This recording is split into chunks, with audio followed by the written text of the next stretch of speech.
Good evening, everyone. Thank you all for joining us on a Sunday. We are here to speak about something which is upon our head right now. We are facing a very tight deadline in terms of the due date for GSTR 9 and GSTR 9C for financial year 2018-19. In fact, that is only 3 days away. If we exclude today, it's already 6 o'clock. So if we exclude today, we are just 3 days away from the deadline for the due date for GSTR 9 and 9C for 2018-19. So considering this importance of this topic, SICASA has organized a webinar. I am very thankful to team SICASA Ernakulam for giving me an opportunity to discuss with you the basics of GSTR 9 and 9C. I will just give a brief introduction about myself. I am CA Ravinath Arpai. I am based in Alua, a practicing chartered accountant. I was a rank holder in CA PE2 and CA final, and post that I worked for 4 years with Ernst & Young in the direct tax team, and then after that I have been in practice since 2015. So that is a brief about myself. Now we will also look at GSTR 9 and 9C. What we are going to do is this is the contents of the today's presentation. First, we will talk about basics of GSTR 9 and GSTR 9C. We will look at the form, we will look at certain practical issues, and we will try to understand everything through a case study. So that is what the most important part of today's session is. We will have a small case study in which we will try to fill GSTR 9 and 9C with the certain data, and we will see how it should reflect in GSTR 9 and how it should reflect in GSTR 9C.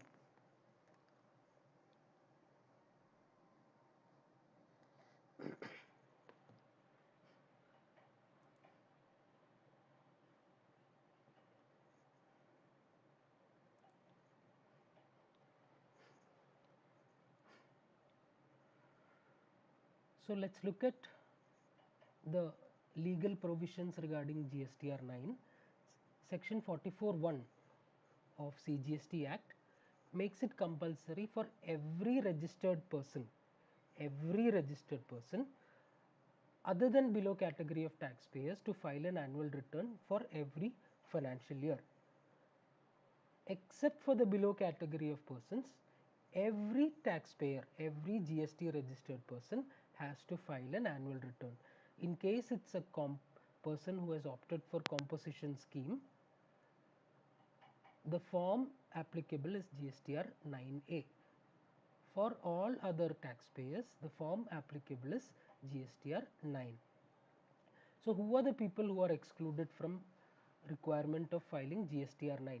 First, an input service distributor, a tax deductor or a tax collector, a casual taxable person. Casual taxable person is a person who has obtained GST for a very short period of time. Say there is an exhibition in Ernakulam which is coming from some other place, and just for 15 days they have taken a GST registration. That is called as a casual taxable person. A non-resident taxable person is also excluded from the requirement to file GSTR 9. What is the due date for filing GSTR 9? It is to be furnished online before 31st December following the end of financial year for regular taxpayers, and for in form 9A for composition taxpayers irrespective of turnover. So the question is, the law says 31st December, but we are talking about a due date which is 30th September. So how is this possible? Now GST was introduced in 2017-18.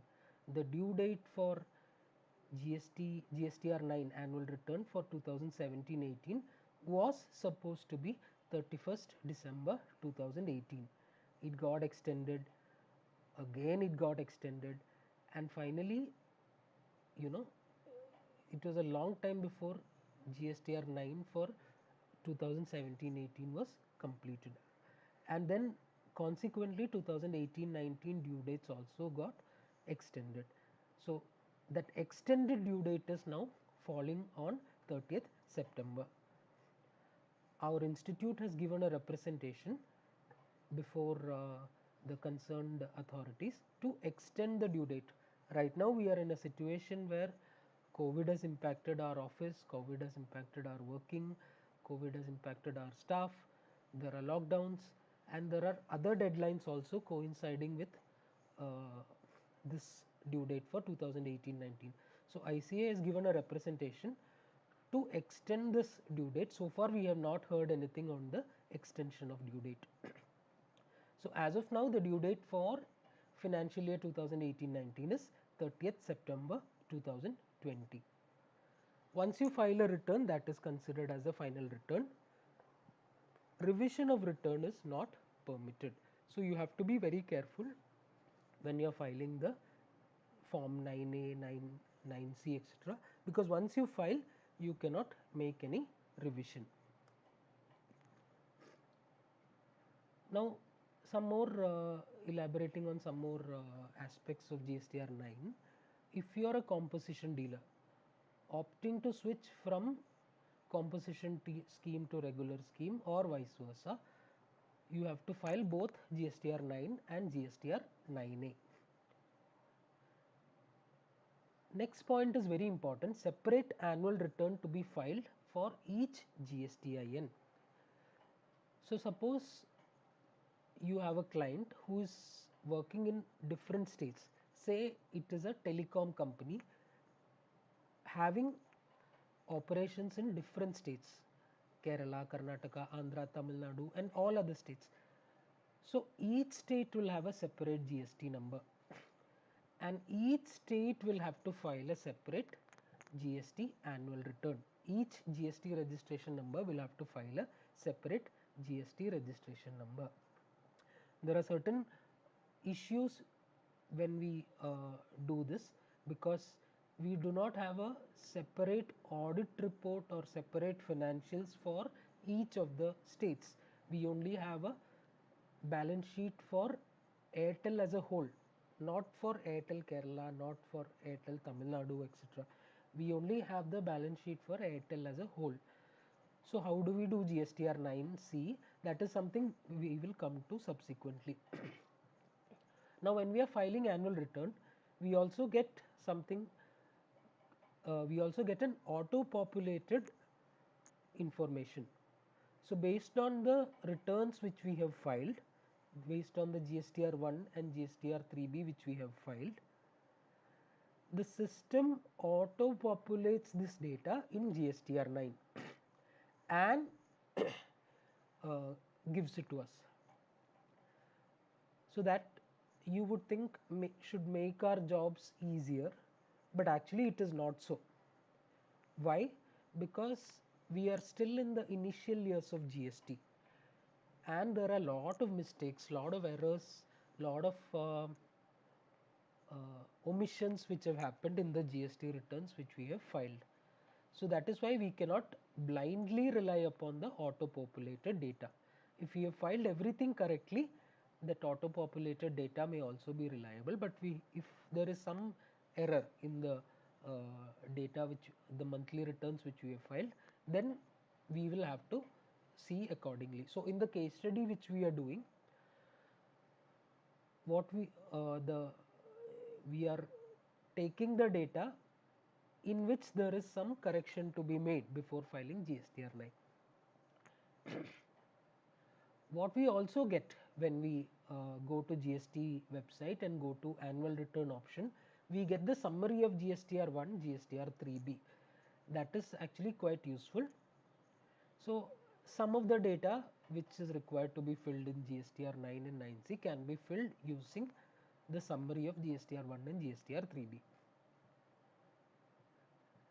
Of course, it is an editable form.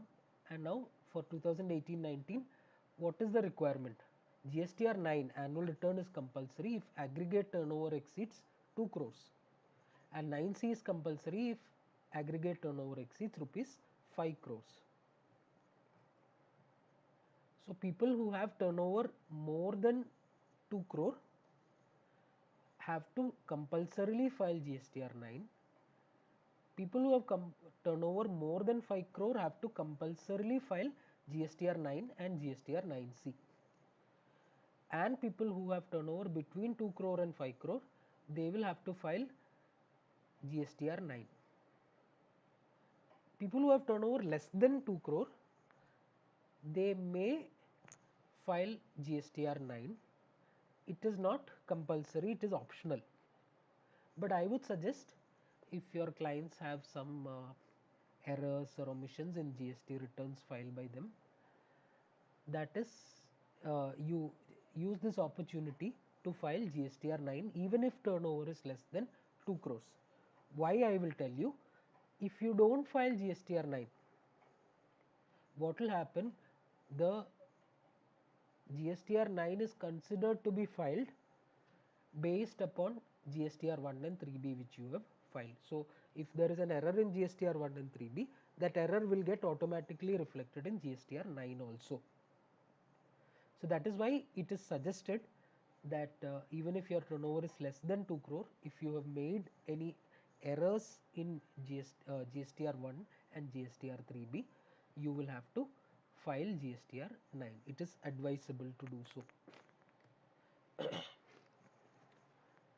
Now what happens if you find out that you have an additional tax liability? You say you find out you have missed some sales, you have claimed some extra input tax credit.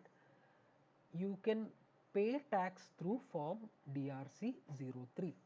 So if you have any extra tax liability, you can pay the tax through DRC 03. There is a late fee if you are doing late filing for GSTR 9.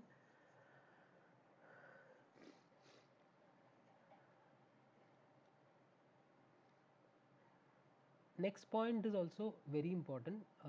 Additional liability not declared in GSTR 1 and 3B may be declared in GSTR 9, but you cannot claim input tax credit. So what it means is, when you are doing a reconciliation, you find out that you have to pay some extra tax, that you can pay through GSTR 9. But if it is a vice versa, if you discover that there is some eligible input tax credit which is there, the supplier has filed GSTR 1, it is coming in your GSTR 2A, you cannot claim that extra input tax credit through GSTR 9. Last point, you have to be very careful while filing GSTR 9. Any incorrect information can attract tax demand.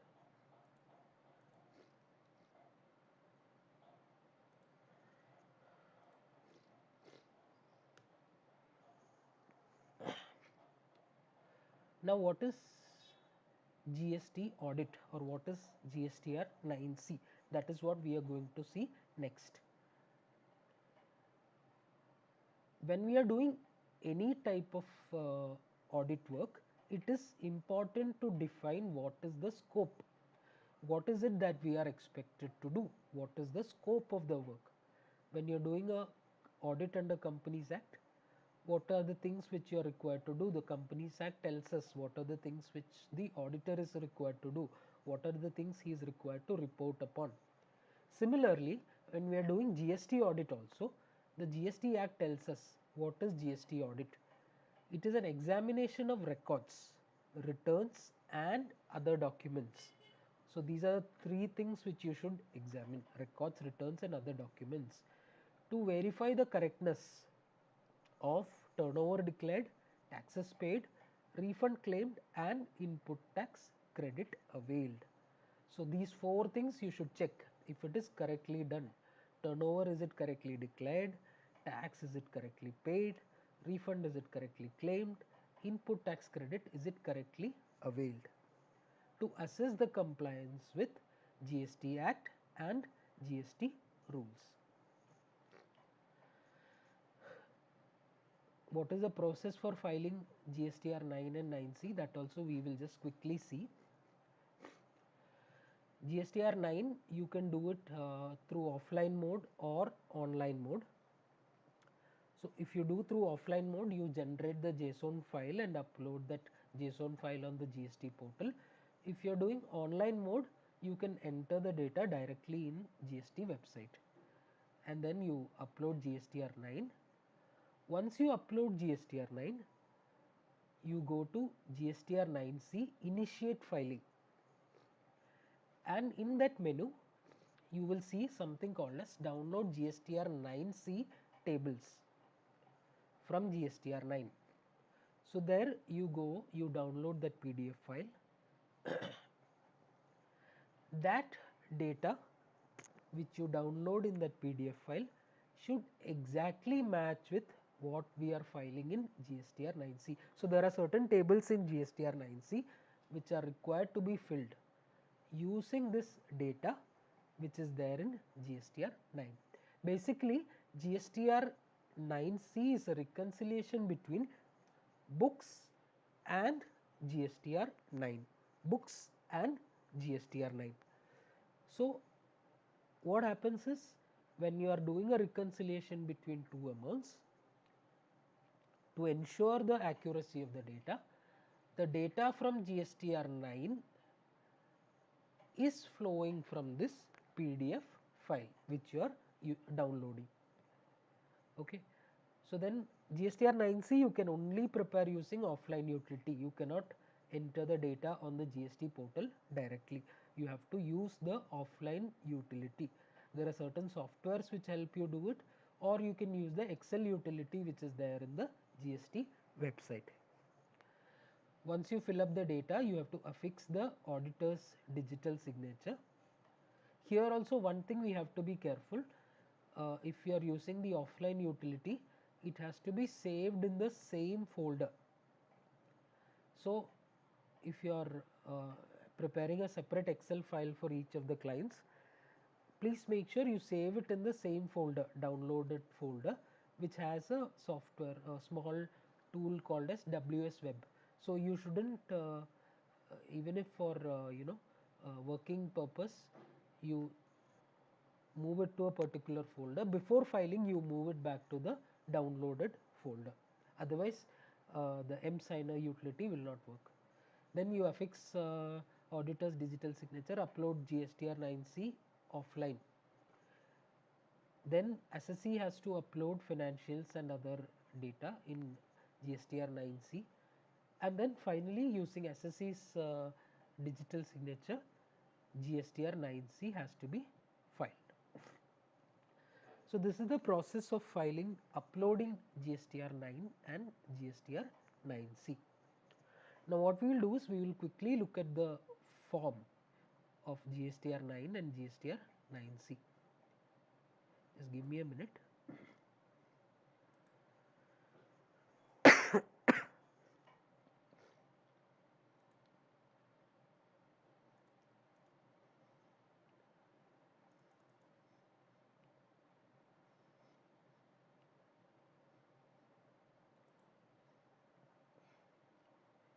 Okay.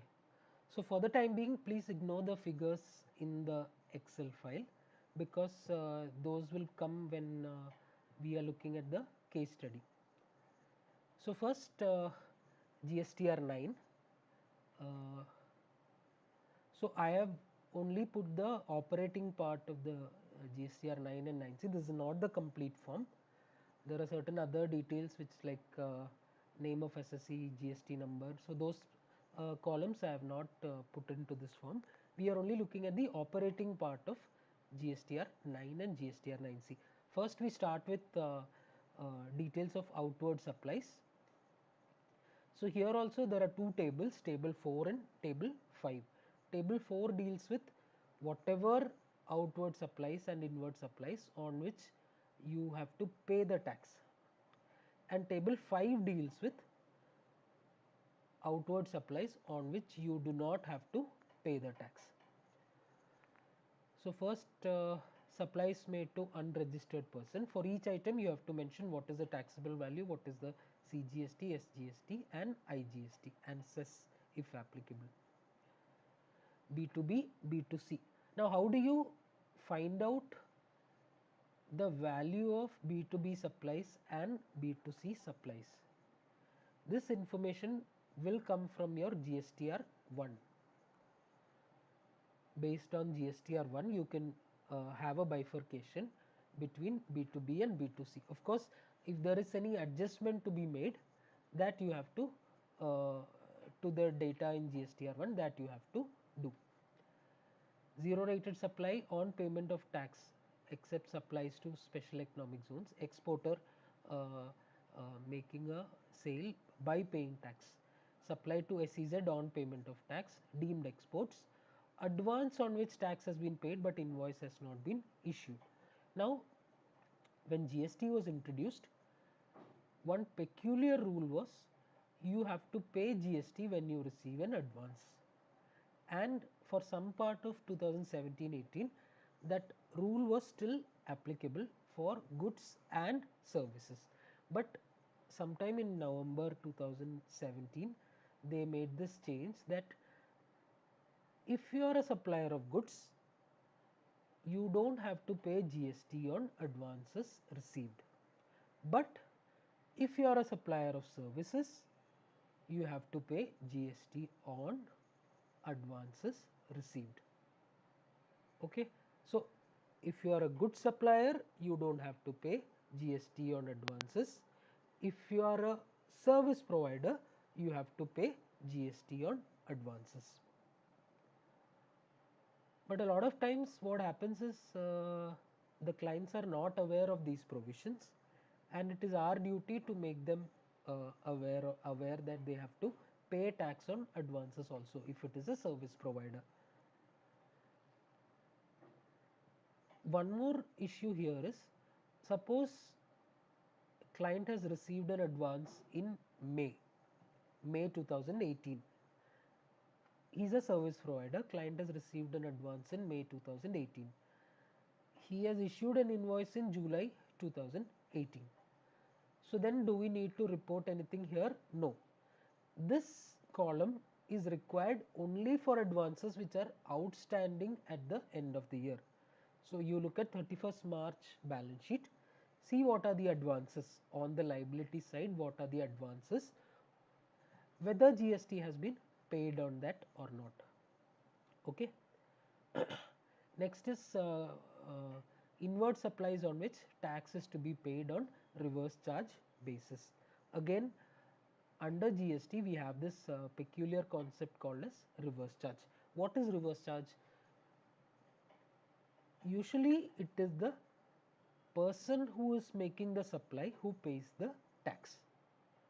But for certain items or certain supplies, tax is payable by recipient of service or goods. Tax is payable by recipient of service or goods. What are the examples? Services received from a goods transport agency.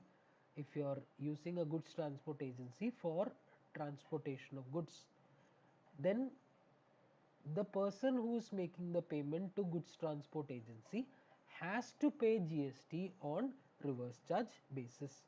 So here we look at the expense side of the P&L account and look at what are the heads on which GST is to be paid on reverse charge basis. So what are the usual heads which you should look at? Legal charges. If you are making payment to any advocate, a firm of advocates or an advocate, you should pay tax on reverse charge.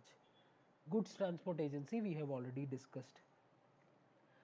Security charges is again something which we should look at.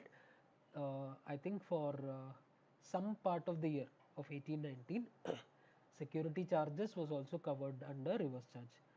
Then you have sponsorships paid, etc. So a comprehensive list is available. You can look at what all items are covered under reverse charge. See if you have any expenses which the client should have paid tax on reverse charge. And then you have credit notes, debit notes, supplies declared through amendments, supplies reduced through amendments. So if you have done any amendment to in subsequent returns, that you can declare over here. Next column we have table 5, we have like we discussed earlier, we have items on which tax is not required to be paid. So all these columns are, by default you are not able to fill these columns. You cannot fill these columns because tax is not payable on these supplies. Zero rated supplies, export without payment of tax, payment to SEZ, supplies to SEZ without payment of tax, supplies on which tax is to be paid by recipient on reverse charge basis. So this is the opposite scenario of what we discussed earlier. Say your client is receiving some service on which, some income on which the payer, the person who's making the payment to your client himself has to pay the tax on reverse charge. So on that you don't have to pay the tax because the person who is paying to your client has to pay GST on reverse charge basis. Then there are exempted supplies, nil rated non GST supplies. Credit notes in respect of all these items. Next, coming to table 6 of GSTR 9. Here we have details regarding input tax credit. So first, table 6A is automatically filled based on input tax credit which you have claimed in GSTR 3B. Our job is to provide a breakup of input tax credit which we have taken. We have to find out what is the input tax credit availed on inward supplies received by us, on items on which we have paid on reverse charge basis. I will just come again.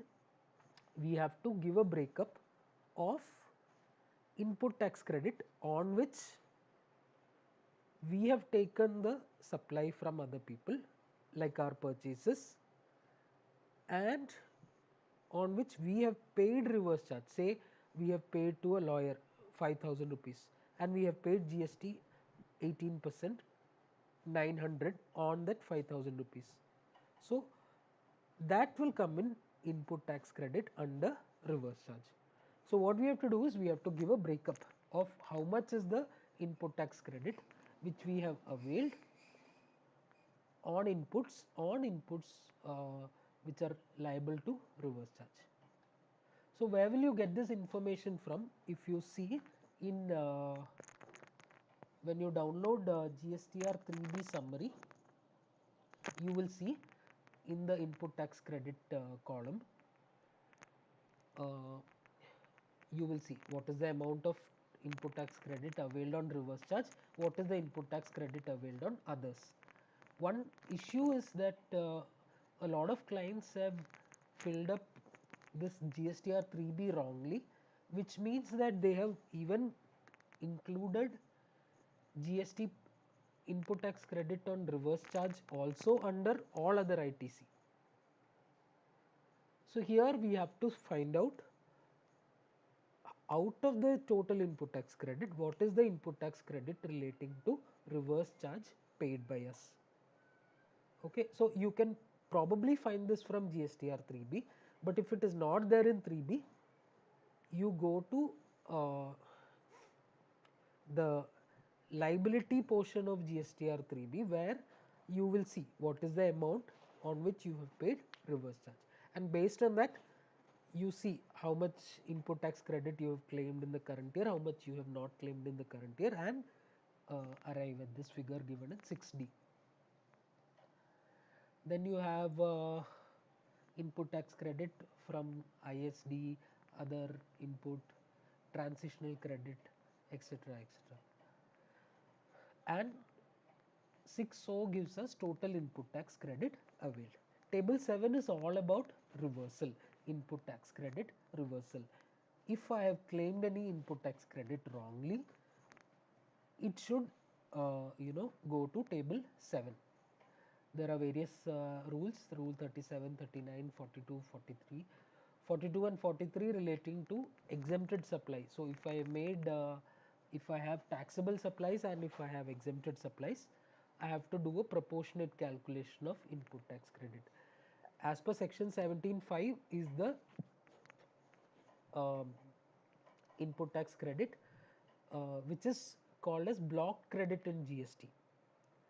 So in GST we have certain input tax credit on which we are not allowed to claim GST credit. Those category of input credits are called as block credits. If you have any of the items there, you can mention it in 7E. Reversal of tran 1, tran 2 is fine. Then total input tax credit reversed. And then come to table 8. Table 8 is giving a big headache for all of us. Why, I will tell you. Here the system will automatically fill what is the input tax credit as per GSTR 2A. What is GSTR 2A? Based on the GSTR 1 filed by other parties, there is something called as GSTR 2A which is auto populated for the other party, and that is used to calculate what is the input tax credit. Now if I have claimed input tax credit more than what is there in GSTR 2A, what is the issue? So personally, and this is my personal opinion only, in 2019 October, the GST department has issued a circular restricting the credit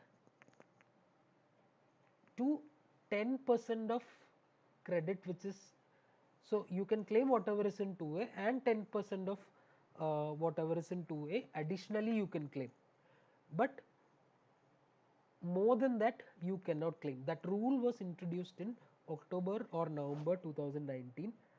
So my personal opinion is that it is not applicable for 2018-19, but still this is something which we have to be very careful about, and we have to highlight to the clients also there is a potential risk there, because what will happen, table 8D, if it shows a negative figure, that means you have claimed input tax credit more than what is there in GSTR 2A.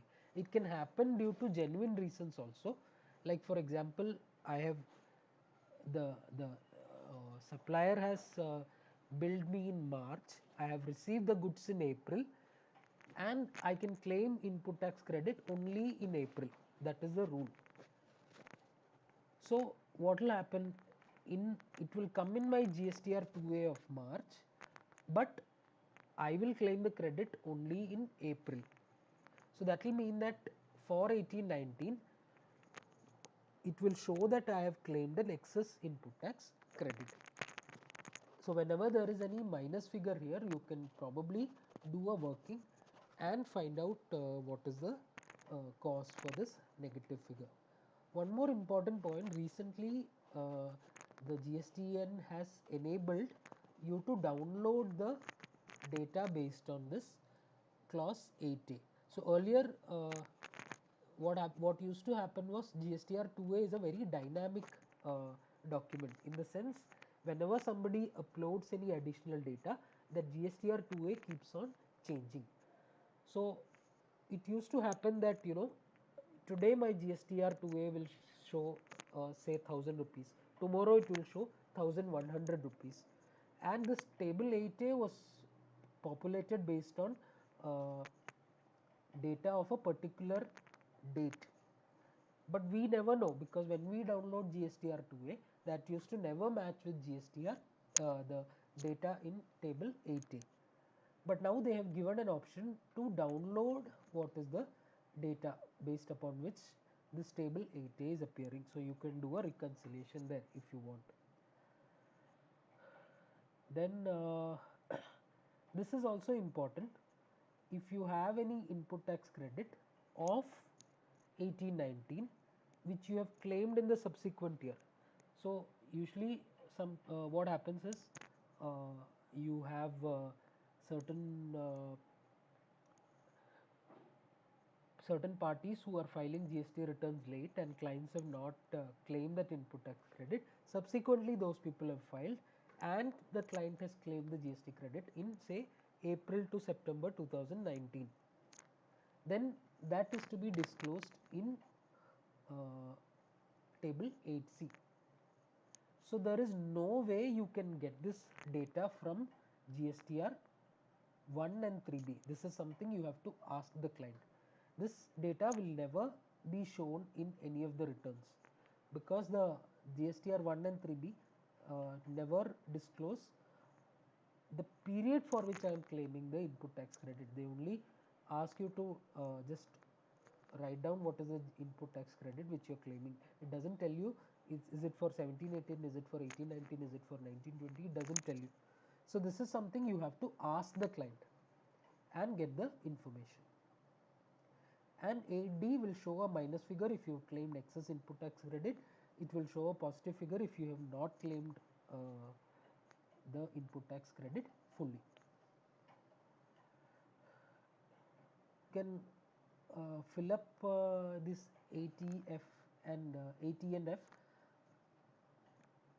8E is what is available but you have not availed, maybe by mistake, maybe you have chosen not to avail. 8F is available but ineligible. So it is there in GSTR 2A but it is not eligible to be claimed. So you can fill up that data also if you have the information. Now table 9 is again a very important table. This one shows what is the tax payable, what is the tax paid. Now all these columns, paid through cash, paid through ITC, are auto populated, but tax payable column is editable.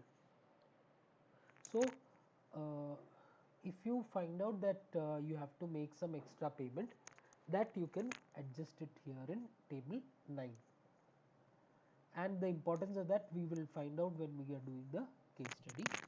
Table 10, 11, 12, 13 relate to the transactions which you have found out after the year end and made the change subsequently in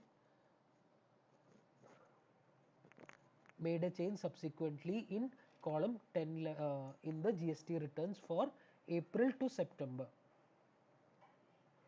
So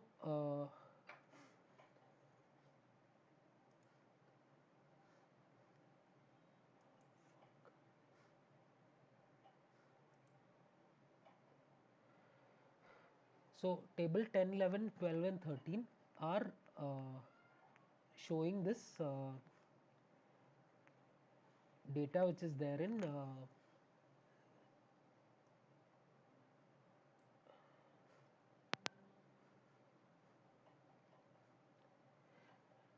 and now come to table 14.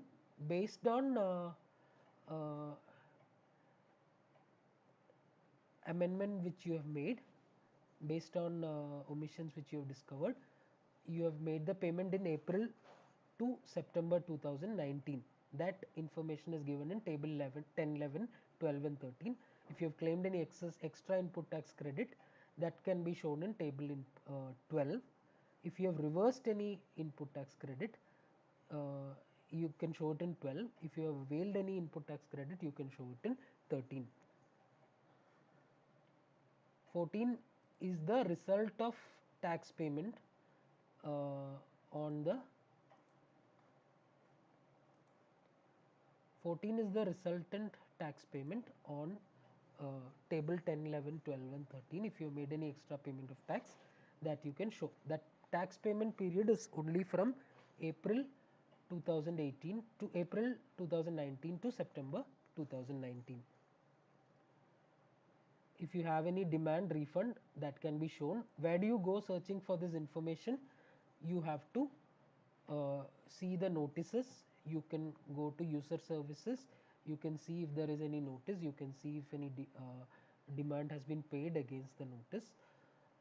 For refund also, you can go to user services, check what is the refund which you have claimed. If it is rejected, you can show that. If it is sanctioned, you can show that. Table 16, 17, 18 are optional for 2018-19. So we will not go into those tables. Now we will quickly look at GSTR 9C also.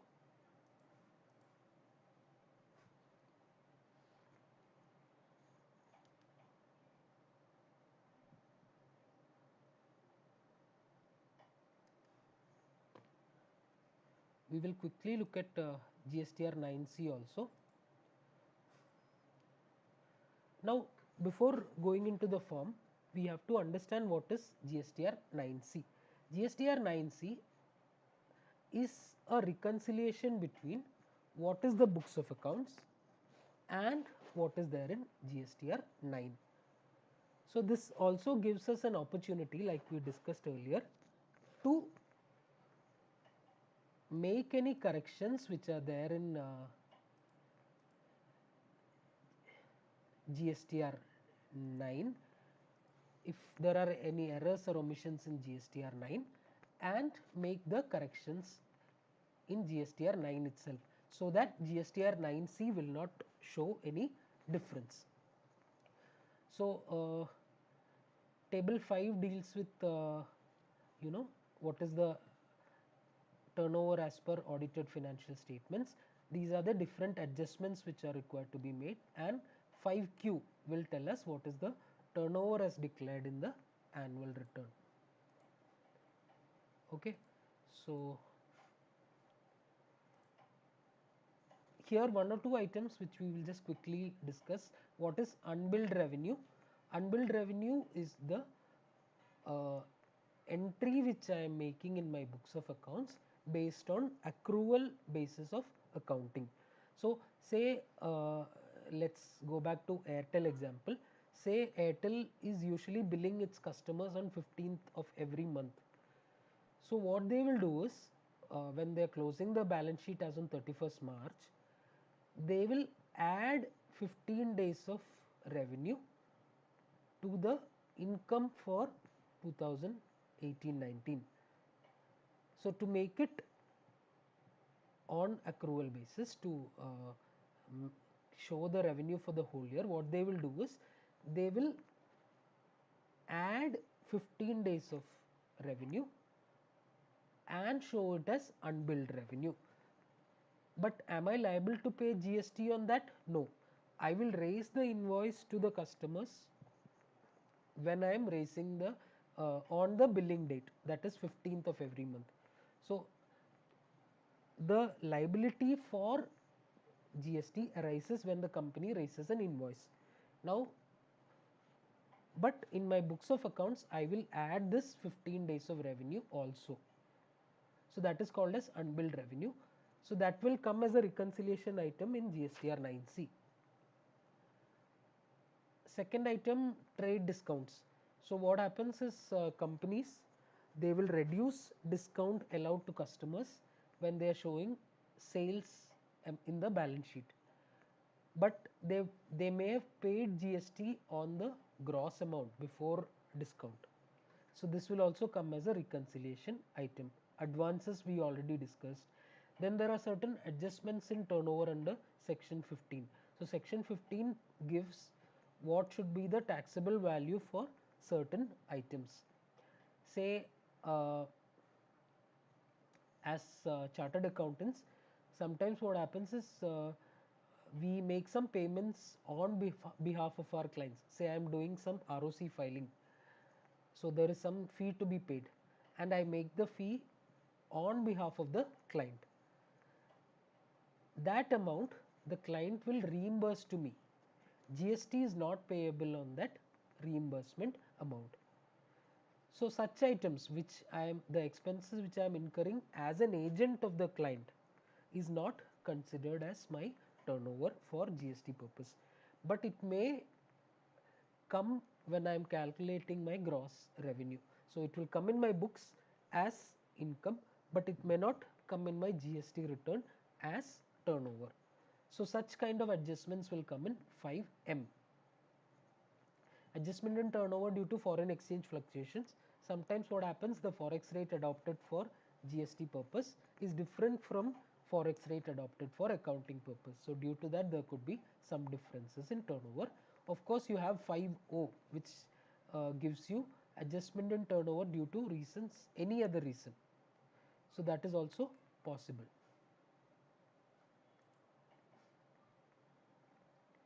Now coming to table 7, reconciliation of taxable turnover. From the total turnover we will exclude exempted non-GST zero rated supplies, supplies on which tax is to be paid by recipient on reverse charge. All those things we will exclude and we will come to taxable turnover as per GSTR 9. Next is again a very important table which actually gives us the information whether we need to make any extra payment. So usually when we do GST audit in our office, this is what I ask the students to first do. You find out what is the rate wise tax liability and calculate the tax and see if the liability is paid correctly. So you have to pay, you have to show rate wise turnover, rate wise reverse charge and calculate what is the tax payable. Then we have table 12, which is reconciliation of input tax credit. Here we have to show what is the input tax credit as per books of accounts. If there is any input of earlier years claimed in the current year, if there is any input of current year claimed in the next year, and it will compare this 5D with 5E, ITC claimed in annual return. And if there is any difference, you have to explain what is the reason for that difference.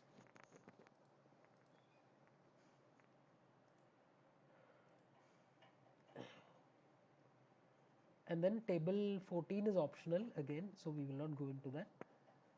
Additional tax liability, if there is any additional tax liability, that is to be disclosed. So now what we will do is we will take up a case study. I hope by now you are somehow familiar with the structure of GSTR 9 and GSTR 9C. Okay, so what we will do is we will take up a small case study. We will see how the information should flow into GSTR 9 and GSTR 9C. Okay, so this is the information. Just go through the information, which is based on that information the client has filled GSTR 3B for 2018-19. There is local sale, there is interstate sale, 5%, 12%, 18%, exports on which he has not paid any tax.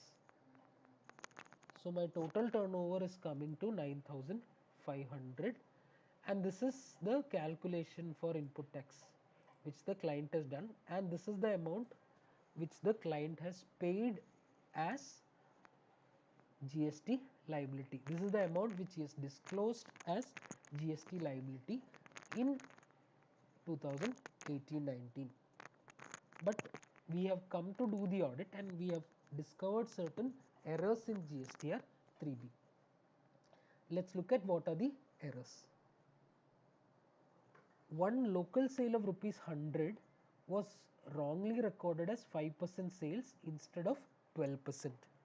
So actually it should have been 12%, but the client has shown it under 5%. He has paid less tax as a result of this. One local sale of rupees 50 was omitted to be included in GSTR 3B, but the client discovered the omission and has paid the tax in May 2019. He has paid the tax in May 2019 itself. So since he has paid the tax in May, we may not have any additional tax liability, but the disclosure in GSTR 9 is important. One local sale of 70 was wrongly recorded at 60 in GSTR 3B.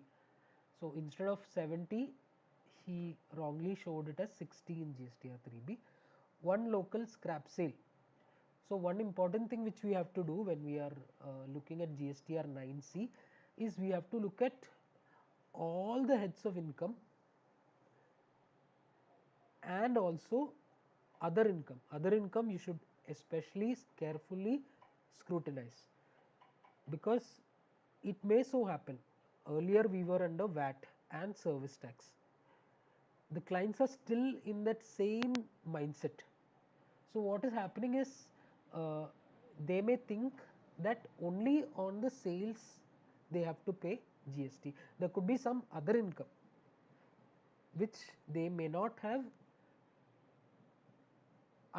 unknowingly they may not have included in the GST return, they may not have paid the tax. So this is what happened in this case.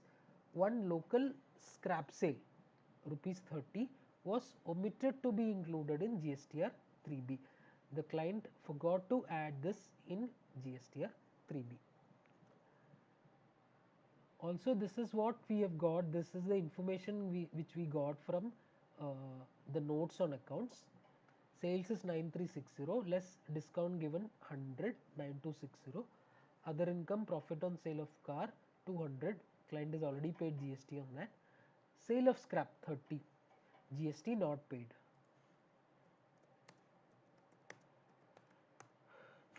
Interest 50 rupees. Is interest a taxable supply under GST? No, you don't have to pay GST on interest. So this is a non-GST supply. So once we have this information, what we should do is we should find out what is the correct tax liability, what is the correct sales, what is the correct tax liability, and we should do a reconciliation for the purpose of GSTR 9C. So this is what I have done here. In 5% sales, there was a wrong inclusion of 100. So that I have removed from 5% and I have added to 12%. One sale of 18% was not shown in 3B of 1819 and tax was paid in May. So that correct amount is 3000 plus 50 plus 10 plus 30. So total 3090. There is no change in interstate sales or exports. Now I have calculated what is the liability based on rate of tax. This is what it comes to. CGST 426.6, SGST 426.6 and IGST 415.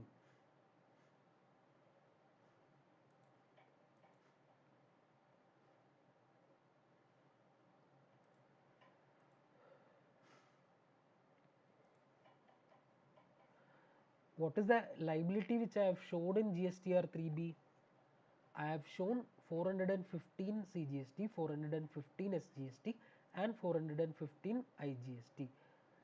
What is my actual liability coming to? 426.6 CGST, 426.6 SGST and 415 IGST.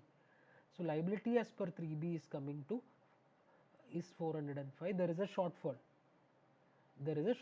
But some amount I have already paid in May. That is 50 rupees which I have discovered omitted to be included in 3B. Tax was already paid in May. So 4 rupee 50 paisa I have paid in May. Balance difference which I should pay comes to 7 rupee 10 paisa. Now I am also checking separately differential tax on wrong rate.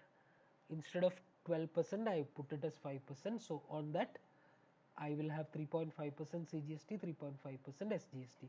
Differential tax on taxable value 10 rupees I under reported in 3B. So on that 18% tax, 9% CGST, 9% SGST. On omission I omitted this sale of scrap. So on omission 2 rupees 70 paise, 2 rupees 70 paise. If I add the total, I get the same amount, 7 rupees 10 paisa. Okay. So with this I can fill the information in GSTR 9. Let's see how we can proceed on that. So when we go to table 4, the rule which we have to keep in mind while filling table 4 is that, have you paid the tax in the current year, or are you going to pay the tax when you are filing GSTR 9? I will repeat again, have you paid the tax in the current year?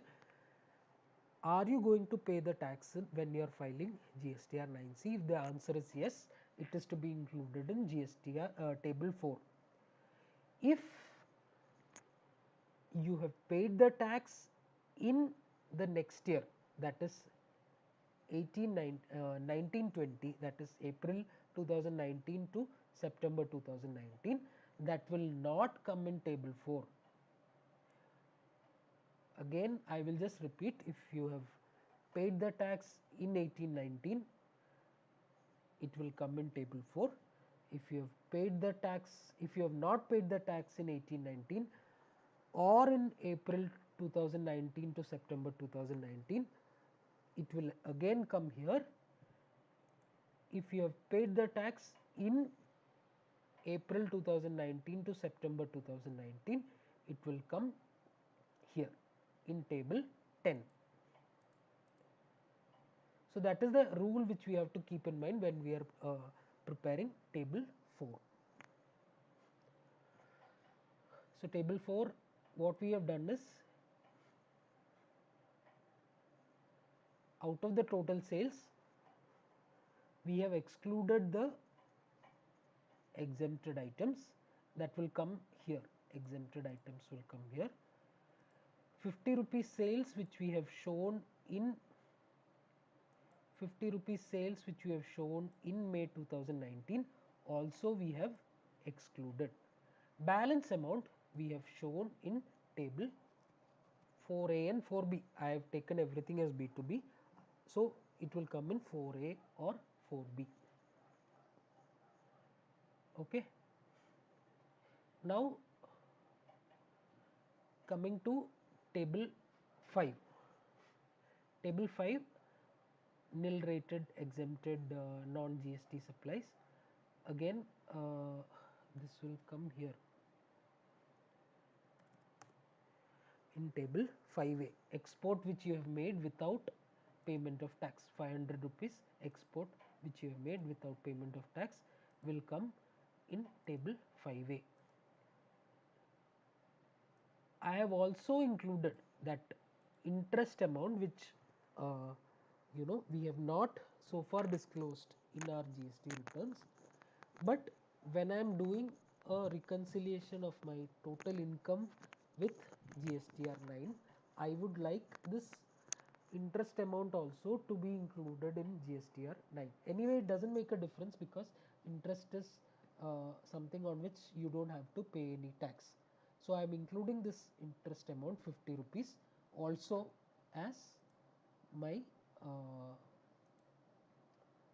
in my table 5F as a non GST supply. Then I will get my total turnover. This total turnover is now matching with my calculations also.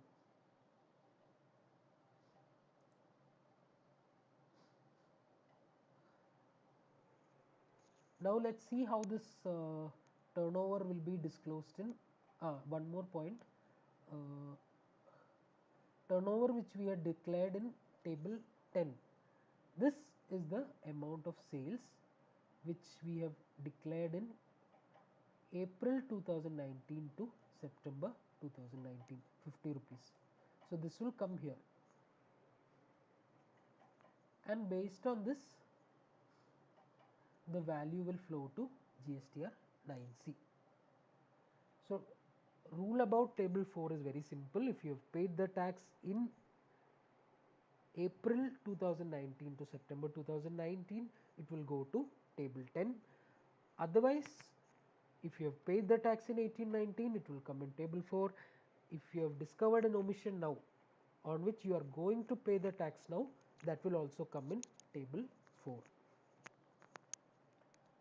Now let's also see how this will be shown in GSTR 9C.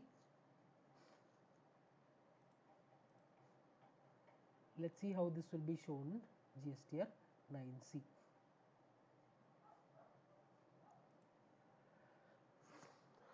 In GSTR 9C, I will start with my turnover as per audited financial statements. So which turnover am I going to take? I will go to my financial P&L account. I will take what is my sales and what is my other income, total amount. I am adding and showing it as 9540. 100 rupee discount was there, that was reduced from sales, but for GST it was not reduced. So that I am adding to the reconciliation statement and I am getting my total turnover as 9640.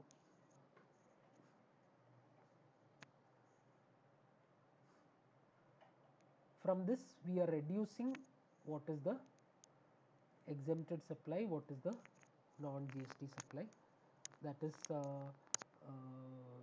zero rated supply, that is exports, and 50 rupees is interest, which is also included in my other income, which I have also included in my total turnover as per audited financial statements. So 50 I am excluding, 500 I am excluding, balance taxable turnover is 9090.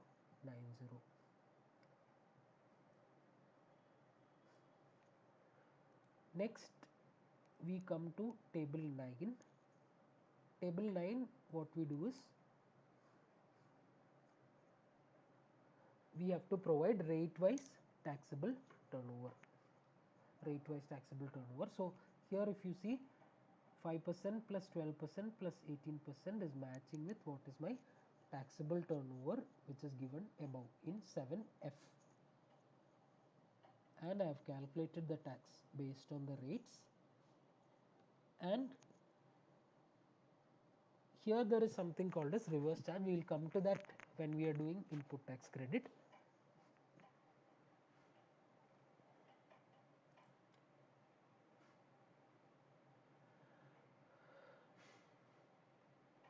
The other point which we have to note is that when we calculate what is the liability, we will fill that liability amount accordingly in table 9 of GSTR 9. Table 9 of GSTR 9. So we found out that our actual liability is coming to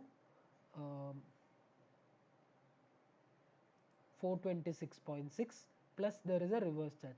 So total amount will come here. IGST 415, CGST 426.6 plus there is a reverse charge 610. So that total amount will come in table 9.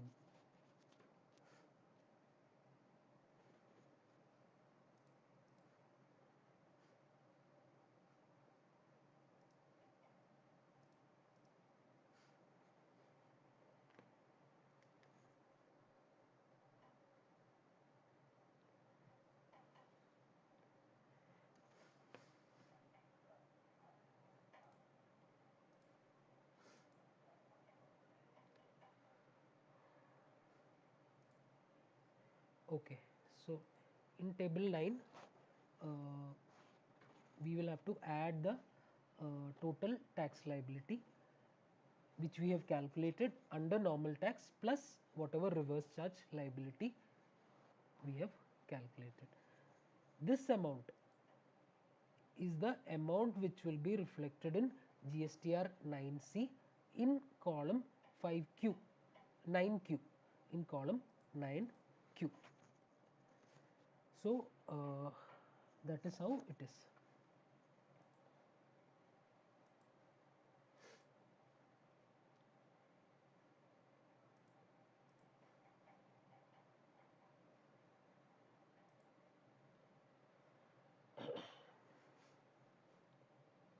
Now let's quickly look at input tax credit also. Input tax credit, we have as per books and as per 3B we have claimed 300. There is a duplicate claim of 30 rupees, and input tax credit claimed in 1920. Out of this, 20 rupees we have claimed in 1920. So eligible input tax credit as per books is actually 290 IGST 200.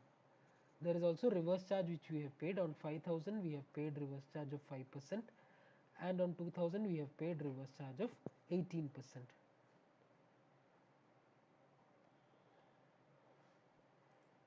So how will it be reflected in GSTR 9 and GSTR 9C? As we already discussed in table 6, in table 6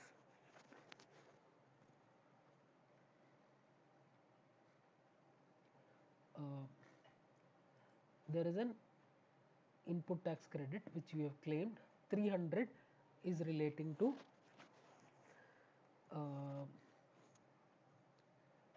300 is what we have claimed on normal input tax credit, and 610 is what we have claimed under reverse charge.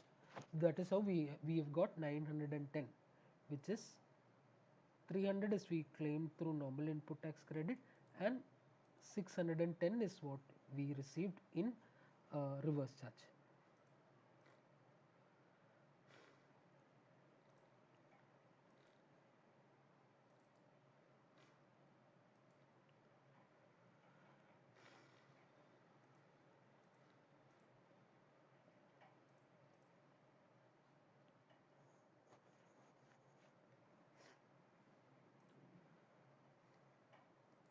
So that we have filled in table 6. Now if you see in table 7, there is an option to reverse the input tax credit. Here again the GST department is saying whatever reversal you have to do through DRC 03. You cannot do through GSTR 9. So we have not included any amount here. Actually we have some duplicate input tax credit, 30 rupees CGST, 30 rupees SGST, which we have claimed excess. But GST department is saying you don't show this here, you pay that amount through DRC 03. So we have not included this. 20 rupees we have claimed in the next year. ITC claimed in 1920 20 rupees. So that we are showing in table 8C. Similarly, we are also showing the same amount in table 13, central tax 20, state tax 20, because we have not claimed in 18-19, we have claimed in April 2018 to September, April 2019 to September 2019. Now when we go to GSTR 9C, what is the total amount of input tax credit as per audited financial statements? So here we will add all the input tax credit, all my input tax credit and my reverse charge. So I am getting total 2000 rupees as my input tax credit as per audited financial statements. ITC booked in current year to be claimed in subsequent financial year 40 rupees, 20 rupees CGST, 20 rupees SGST. Here one important thing is we don't have to give a breakup of CGST, SGST, IGST, we just have to give totals. Now we have claimed some amount in annual return, 30 rupees extra in CGST, 30 rupees extra in SGST. So that is now reflecting as an unreconciled item in input tax credit, 60 rupees. So we will have to pay the tax on that 60 rupees excess input tax credit claimed. We have to pay the tax in cash, 60 rupees through DRC 03.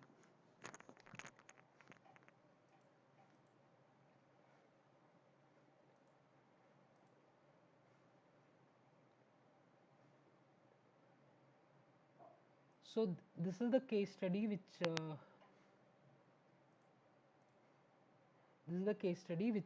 we have done.